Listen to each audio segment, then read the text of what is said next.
हर्षित landmark, सपनों का घर जैसा आप चाहते हैं हम बनाते हैं। 1, 2 एवं 3 BHK ready position flats. Call 9827 321 321।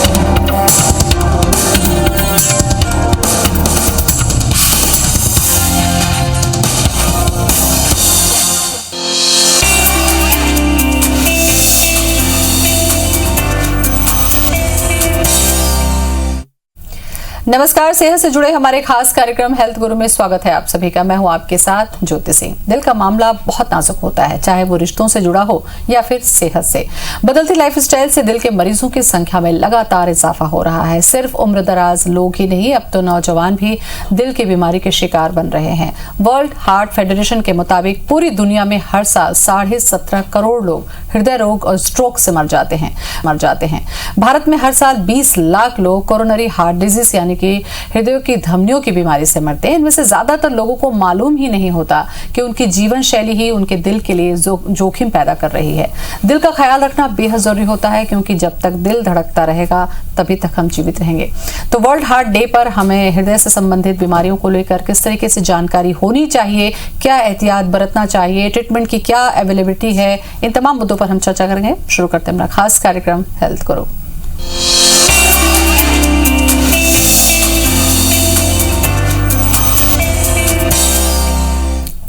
और इस खास मौके पर जानकारी देने के लिए आज हमारे साथ स्टूडियो में मौजूद है रामकृष्ण केयर हॉस्पिटल के consultant cardiologist doctor Javed Ali Khan. Doctor Javed, बहुत बहुत स्वागत है आपका।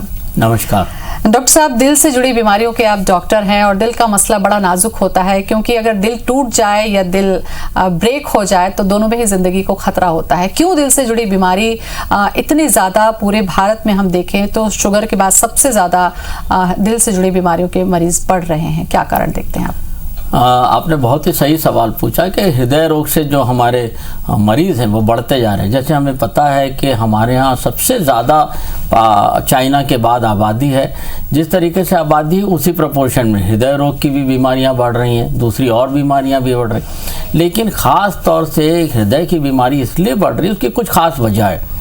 पहली वजह तो ये कि जो एशिया पैसिफिक रीजन है हमारा, साउथ ईस्ट एशिया का, उसमें अगर आप देखें तो हमारी जो कोरोनरी आर्टरीज होती हैं या दिल को खून सप्लाई करने वाली धमनियाँ होती हैं वो थोड़ी छोटी होती हैं। पहली चीज़, उनका जो कैलिबर होता है वो छोटा होता है, पहली चीज़। दूसरी चीज़ ये कि हमारे यहाँ डायबिटीज़ जो है बहुत ज़्यादा कॉमन है, और डायबिटीज़ और हृदय रोग जो है वो साथ साथ चलते हैं। जिन लोगों को डायबिटीज़ होती है उनको समझ लीजिए कि बहुत मेजर रिस्क फैक्टर है हार्ट डिजीज़ होने। तो इस वजह से कि डायबिटीज़ का प्रोपोर्शन ज़्यादा है, हृदय रोगियों की संख्या ज़्यादा है। तीसरी चीज़ जो होती है, हम लोग स्पेशली देखा गया है कि हिप टू वेस्ट रेशियो जो होता है हमारा इंडिया का या साउथ ईस्ट एशियन जो पीपल होते हैं उनका हिप मतलब जो कमर होती है और पेट, इनका अगर रेशियो देखा जाए तो ये बहुत ही अबनॉर्मल होता है। जिन लोगों में ये अबनॉर्मल होता है, जैसे हमने देखा कि कुछ इंडियन जो लोग होते हैं उनका पेट काफ़ी निकला होता है का हिप के मुकाबले, तो ये रेशियो बिगड़ जाने की वजह से इंसुलिन जो रेजिस्टेंस पैदा होता है, डायबिटीज़ होती है और हृदय रोग उसकी वजह से होता है। तो बहुत ही लार्ज पॉपुलेशन हमारे यहाँ की जो अफेक्टेड है हृदय रोग से या डायबिटीज़ से, और इसी वजह से WHO ने एक विश्व हृदय दिवस मनाया है जो हर साल 29 सितंबर को मनाया जाता है। और उसकी जो ख़ास वजह है वो ये है कि लोगों में अवेयरनेस फैलाई जाए, क्योंकि ये आज की डेट में भी सबसे मेजर किलर है। लोग सबसे ज़्यादा इसी की वजह से मौत होती है। तो लोगों में अवेयरनेस फैलाने के लिए ये विश्व हृदय दिवस मनाया जाता है जो 29 सितंबर को मनाया जाता है। जागरूकता बेहद जरूरी है डॉक्टर साहब, क्योंकि वैसे भी कहा जाता है कि इलाज से बेहतर है कि आप बचाव कर लें ताकि आपको बीमारी हो ही ना। सवाल ये उठता है यहाँ पर कि दिल से जुड़ी जो बीमारियां हैं उसने अपनी उम्र की सीमा को अब घटा ली। अब 40 के बाद नहीं बल्कि अब 40 से नीचे के लोग भी हार्ट से जुड़ी बीमारियों से पीड़ित हो रहे हैं। इसका मेजर कारण क्या देखते हैं? और कई बार ऐसी स्थिति में देखा भी गया है कि दिल से जुड़ी बीमारियां उन्हें हैं और उन्हें पता ही नहीं चलता, और अचानक से पता चलता है तब जब उनको अटैक आ चुका होता है। आपने दो सवाल पूछे, दोनों बहुत इंपॉर्टेंट। पहली चीज़ तो ये कि जो पहले हम पढ़ते थे कि हृदय रोग जो होता है वो 40 साल 50 साल की उम्र के बाद होता है, लेकिन अमूमन ये देखा जा रहा है कि जो हृदय रोग जो है उसकी एज इवन 30 साल 35 साल 30 साल से भी कम उम्र में हो रही है। उसकी क्या वजह है? उसकी बहुत सारी वजह है। पहली चीज़ तो हमारे लाइफस्टाइल चेंज हो गया, बहुत ज़्यादा जंक फूड हम इस्तेमाल करने लगे, हमारा एक्सरसाइज की जो रोज़मर्रा एक्सरसाइज करते थे वो एक्सरसाइज हमारी छूट गई। आजकल बच्चों को देखा होगा आपने, उनको क्रिकेट और या आउटडोर गेम्स या और किसी तरीके का हॉकी, फुटबॉल, कोई भी आउटडोर गेम खेलना हो वो वीडियो पे खेल लेते हैं। तो हमारा जो लाइफस्टाइल है, खाना पीना है, आउटडोर एक्टिविटीज़ हैं, एक्सरसाइज है, ये सब बहुत ज़्यादा चेंज हो गया। हम पहले जल्दी सोते थे और जल्दी उठते थे, वो भी चेंज हो गया। अब हम लेट सोते हैं, लेट उठते हैं। उससे ज़्यादा इम्पॉर्टेंट है कि नशे के पदार्थों का जो सेवन है, पिछले कुछ वक्त से तो कुछ WHO की मुहिम के तहत टोबैको कम हुआ है, लेकिन उससे पहले टोबैको या और किसी तरीके की हानिकारक चीज़ों का सेवन, ख़ास तौर से टोबैको, उसका सेवन बढ़ जाने से हृदय रोग के होने के चांसेस बहुत ज़्यादा बढ़ जाते हैं। अब टोबैको का सेवन जो है हिंदुस्तान में अलग अलग तरीके से होता है, जैसे कि स्मोकिंग, लोगों ने WHO ने कहा कि smoking is injurious to your health, लोगों ने छोड़ दिया, लेकिन उसके बदले उन्होंने गुटखा पकड़ लिया। कुछ लोगों ने खाई शुरू कर दी, कुछ लोगों ने गुड़ाखू शुरू कर दिया। तो टोबैको का जो इस्तेमाल है, ये साबित कर चुका है कि टोबैको का इस्तेमाल किसी भी फॉर्म में बहुत नुकसानदायक। तो पहला जो सवाल था आपका कि जो कम हो रहा है एज ग्रुप जो है, जिसमें इन्वॉल्वमेंट जो कम एज ग्रुप के लोगों को हो रहा है, उसका जवाब तो ये कि हमारी लाइफस्टाइल में काफ़ी चेंजेस आ गए। दूसरा सवाल आपने पूछा कि ये जो होता है कई बार हमें पता ही नहीं चलता है और हम बीमारी अपने साथ लेके चलते हैं, लेकिन हमें उसका अंदाज़ा ही नहीं होता। तो इसके लिए दोस्तों थोड़ा सा हमें अवेयरनेस की ज़रूरत है, और वो ये कि कुछ चीज़ें जैसे मैं बताऊंगा वो अगर आपको ख्याल रखनी है। पहली चीज़ तो ये कि अगर आप के घर में किसी को हार्ट का प्रॉब्लम है, तो आपको हार्ट का प्रॉब्लम होने के चांसेस ज़्यादा रहते हैं, तो केयरफुल रहिए। आप ये मत देखिए कि मैं 50 साल का हो जाऊंगा तो मैं जांच कराऊंगा। आप इवन 40 साल में, इवन उसके पहले भी जांच करा सकते हैं। अगर आपको डायबिटीज़ है तो आपके लिए पूरे शरीर का चेकअप ज़रूरी हो जाता है। कोई ज़रूरी नहीं कि आप लेटर एज ग्रुप में चेक कराएं, पहले भी चेक कराइए। ना सिर्फ डायबिटीज़ के साथ होने वाली दूसरी बीमारियां जैसे किडनी है, हार्ट है, उसका चेकअप कराते रहें। और तीसरी चीज़ है कि अगर आपको ब्लड प्रेशर है तो भी आप सर पूरे हृदय का चेकअप कराइए। हृदय का चेकअप में सबसे इम्पॉर्टेंट होता है, जो बेसिक टेस्ट होता है वो होता है ECG। पहला काम है ECG कराइए, किसी कार्डियोलॉजिस्ट से या अपने फिजिशियन से मिलिए। अगर वो ECG ज़रूर करेंगे, ECG में उन्हें डाउट होता है आपके सिम्टम कुछ थोड़े हैं, डाउटफुल है, तो वो ट्रेडमिल कर सकते हैं, TMT जिसे हम कहते हैं, या इको कर सकते हैं। तो आपको ये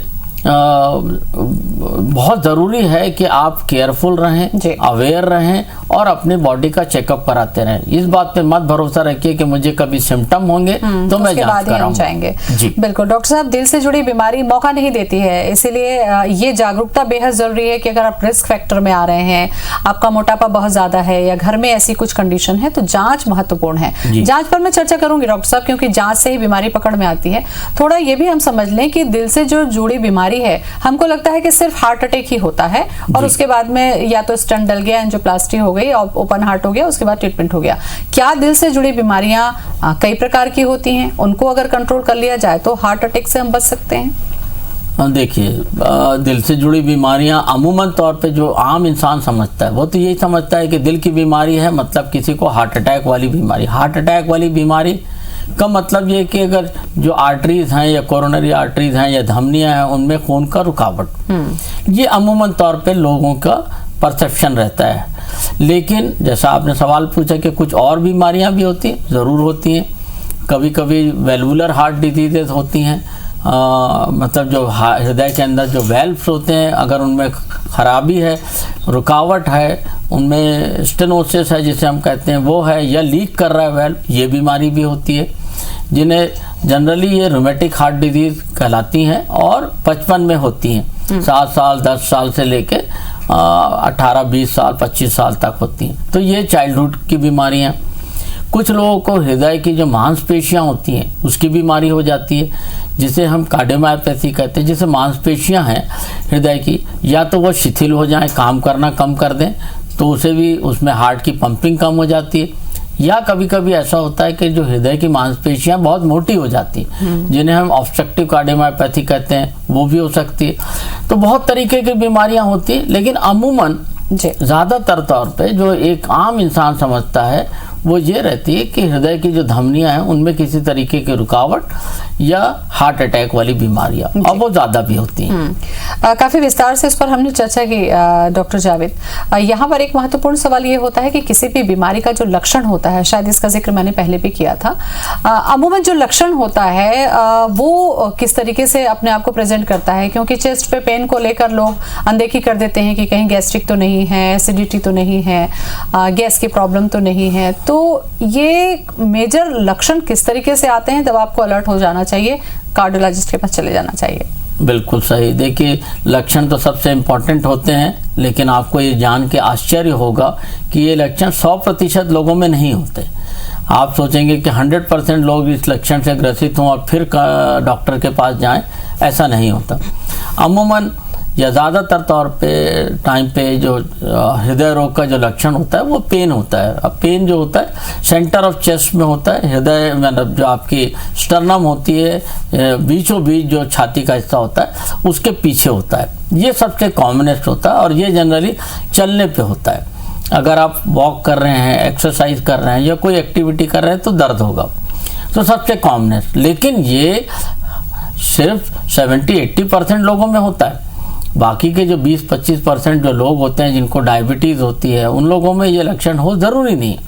तो उन लोगों में क्या होगा, कुछ और भी लक्षण हो सकते हैं, जैसे बहुत ज़्यादा पहले हम पैदल चलते थे 5 किलोमीटर, अब पता चला 2 किलोमीटर चल के थक जाते हैं, ये हो सकता है। बहुत ज़्यादा वीकनेस लगने लगी या सांस फूलने लगी। पहले तो बोले डॉक्टर साहब मैं 5 मंजिल तक चढ़ जाया करता था, अब मैं सिर्फ 2 मंजिल चलता हूँ तो थक जाता हूँ, सांस फूलने लगती है मुझे।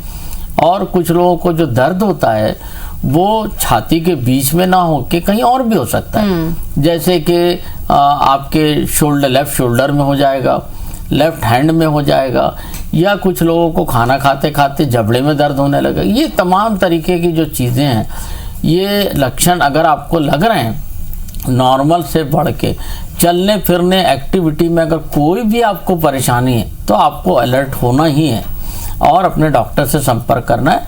आगे का फिर जो भी जो इन्वेस्टिगेशन है वो आपके फिजिशियन करेंगे, कार्डियोलॉजिस्ट करेंगे, लेकिन आपको डॉक्टर के पास पहुंच के अपने लक्षणों के बारे में बताना है। बिल्कुल, लक्षण के आधार पर ही आगे की जांच होगी और उसके बाद ट्रीटमेंट होगा और आप एक अच्छी जिंदगी जी सकेंगे। शुरुआत यहीं से करनी है कि आपको अवेयर रहना है अपने शरीर में हो रहे किसी भी तरीके के बदलाव के लिए। दिल से जुड़ी बीमारी डॉक्टर साहब ऐसी होती है कि जब दिल में दर्द हुआ या प्रॉब्लम हुई तभी आप हॉस्पिटल जाते हैं। जैसे कि लक्षण के बारे में अवेयर रहने की जरूरत है, वैसे ही जांच के बारे में भी जरूरत है। आपको लगता है कि एक स्वस्थ व्यक्ति भी एक समय में निश्चित कर ले अगर, और वो अगर अपने कुछ ब्लड टेस्ट है या कुछ जांच है वो अगर कर लेता है, तो आपको लगता है कि इस जागरूकता से एक गंभीर बीमारी में जाने से पहले वो उसको पकड़ सकता है? जांच कितना बड़ा रोल अदा करती है? बहुत बड़ा रोल अदा करती है। जैसे देखिए, अगर आप स्वस्थ हैं पूरी तरीके से, तो मैंने देखा है कि गवर्नमेंट के महकमे में कुछ जो सीनियर पोस्ट पे जो लोग होते हैं, क्लास 1 ऑफिसर्स होते हैं, सरकार उनका सबका पूरे फुल बॉडी चेकअप करवाती है एक एज के बाद। उसी तरीके से हम अपने सभी लोगों अगर डिसाइड कर लें कि मुझे 40 साल के बाद या 35 साल के बाद हर साल अपने बर्थडे पे अगर फुल बॉडी चेकअप करवाना है, तो उससे बहुत सारी चीज़ों का पता लग सकता है। बहुत से लोग ऐसे होते हैं, जैसे मैंने आज ही सुबह एक मरीज़ देखा जिसको मैंने पहले जब देखा था तो उसको डायबिटीज़ नहीं थी, पता चला सीवियर वीकनेस होने लगी, पिछला वाला ब्लड शुगर नॉर्मल था, बिल्कुल 95 था। आज मैंने उसका ब्लड शुगर चेक कराया, पता चला 355 आ गए। अब ये कैसे कब कौन आदमी को डायबिटीज हो जाएगी या हृदय रोग हो जाएगा, ये कहना बड़ा मुश्किल है। उसके लिए सिर्फ जांच ही जो है एक प्रिवेंशन का तरीका है। रेगुलर इंटरवल पे जांच, जिनमें के बेसिक टेस्ट है, जैसे शुगर का टेस्ट हो गया, किडनी फंक्शन टेस्ट हो गया, आपका ECG हो गया, एकोकार्डियोग्राफी हो गया या ट्रेडमिल हो जाए, ये बेसिक इन्वेस्टिगेशन है हृदय रोग से पकड़ने के लिए। ये अगर आप करवाते हैं तो मैं समझता हूँ बहुत हद तक आप बीमारियों पे कंट्रोल कर सकते हैं या टाइमली उनको डिटेक्ट कर सकते हैं। बिल्कुल। डॉक्टर साहब, जैसा कि अभी हम दिल पर चर्चा कर रहे हैं, ईसीजी की बात करें, इको की बात करें या फिर ट्रेडमिल टेस्ट की हम बात करते हैं, आपको लगता है कि ईसीजी करा लेना अपने आप में एक कंप्लीट है क्या, कि ईसीजी से डॉक्टर को ही पता चल जाता है और वो आपको फिर सजेस्ट कर देंगे कि आप आगे की जांच कराएं, और इससे जो खतरा होने वाला है उसको ट्रीटमेंट के जरिए कम किया जा सकता है? ईसीजी जो है वो तो बेसिक टेस्ट है। देखिए, ईसीजी सब छोटे छोटे जगह पे अवेलेबल होता है। अगर आप गांव में जाएंगे और सब अर्बन एरिया में जाएंगे, छोटे छोटे क्लिनिक पे जाएंगे, वहाँ पे भी ईसीजी अवेलेबल होता है और वो बिल्कुल बेसिक टेस्ट है, वो तो करना ही है। लेकिन ये बात ध्यान रखिए कि ईसीजी जो है वो सिर्फ 60-70% आपको इंफॉर्मेशन देता है जी। 30% इंफॉर्मेशन ईसीजी जो है वो या तो नहीं देता, या गलत देता है, या रॉन्ग रहता है, या कुछ इसमें प्रॉब्लम रहते हैं। हो सकता है कि कभी कभी ये भी देखा है हमने कि किसी को हार्ट अटैक होता है और ईसीजी में कुछ पकड़ नहीं आता, क्योंकि देखिए ईसीजी जो है वो एक हृदय की इलेक्ट्रिकल एक्टिविटीज को पकड़ता है। अब अगर जहाँ जहाँ पे हमने इलेक्ट्रोड लगाए हैं ईसीजी के, वहाँ पे अगर कोई प्रॉब्लम होगा तो उनको पकड़ लेगा। कुछ ऐसे एरियाज भी होते हैं हृदय के जिनमें ईसीजी पकड़ में नहीं आता ईसीजी में, इसीलिए कुछ और भी टेस्ट बनाए गए हैं, जैसे कि इकोकार्डियोग्राफी बनाई गई जो हृदय के पूरे फंक्शन को देखता है, वेल्व को देखता है, हार्ट से काफी हद तक पता चल जाता है। उससे भी काफी हद तक पता चलता है। कुछ ब्लड टेस्ट हम करते हैं जिसमें कि पता चलता है कि भाई इनको हृदय रोग हो रहा है या नहीं हो रहा है, जिसमें कार्डियक मार्कर हम कहते हैं, उससे पता। तो कुछ टेस्ट हैं जो करने से ही पता चल सकता है।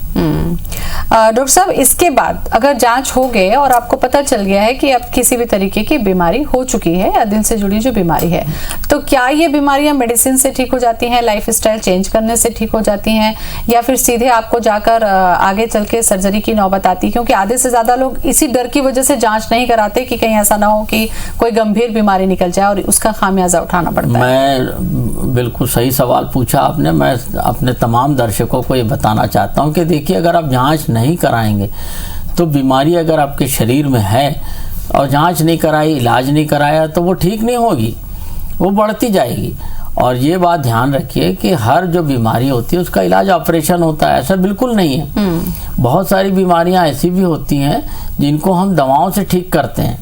बहुत सारी बीमारियां होती है जिनको हम एंजियोग्राफी करते हैं और बोलते हैं कि भाई तुम्हारे प्रॉब्लम जो है वो ज़्यादा नहीं है, या आप दवा खाइए और बाद में 6 महीने साल भर के बाद हम फिर से आपको इवेलुएट करेंगे। कभी कभी ये होता है कि एंजियोग्राफी की या और दूसरे टेस्ट की और पता चला कि बीमारी मॉडरेट है, दरमियानी है, तो उस कंडीशन में बाईपास सर्जरी की ज़रूरत नहीं है, एंजियोप्लास्टी से भी ठीक हो सकता है। वो तो छोटा टेस्ट होता है, छोटा तरीका होता है, 2 दिन में डिस्चार्ज हो जाता है मरीज। तो एंजियोप्लास्टी मुमकिन होती है, 2 दिन में डिस्चार्ज होकर घर चला जाता है। लेकिन अगर आपको ज़्यादा प्रॉब्लम है और बाईपास सर्जरी की ज़रूरत है या कोई और सर्जरी की ज़रूरत है, तो वो अगर आपको बता दिया जाता है तो उस कंडीशन में आप ज़्यादा एहतियात करेंगे। सर्जरी कराना नहीं कराना ये बहरहाल मरीज का अपना खुद की चॉइस होती है, लेकिन अगर आपको पता है तो आप ज़्यादा केयरफुल रहेंगे, दवाइयाँ वक्त पे खाएंगे, लाइफस्टाइल मॉडिफाई करेंगे, और अगर ज़रूरी है तो सर्जरी भी कराएंगे। तो लेकिन नहीं जांच कराना वो इस चीज का हल नहीं है। बिल्कुल बिल्कुल। डॉक्टर साहब, जैसा कि दिल की बीमारी के लिए कहा जाता है कि मान लीजिए ब्लड प्रेशर से शुरुआत होती है, तो जब बीमारी की शुरुआत होती है उसके बाद प्रिकॉशन पर जाते हैं, अपने जो डाइट प्लान पर जाते हैं, या हार्ट से जुड़ी प्रॉब्लम होती है उसके बाद आप जाते हैं। क्या कुछ ऐसा नहीं किया जा सकता है कि आपकी अपने लाइफ स्टाइल एक एज के बाद आप मेंटेन कर लें तो वो जो खतरा है वो कम हो? वो किस तरीके से होनी चाहिए, मुझे लगता है ये जानना भी जरूरी है। बहुत जरूरी है। जो आपने बोला ना, एकदम ये बॉटम लाइन है, ट्रीटमेंट का सबसे इम्पॉर्टेंट हिस्सा है। देखिए, एंजियोप्लास्टी करना, बाईपास सर्जरी करना, ये सब टेम्परेरी चीज़ें हैं, ये कभी फुल प्रूफ 100% क्योर नहीं करती।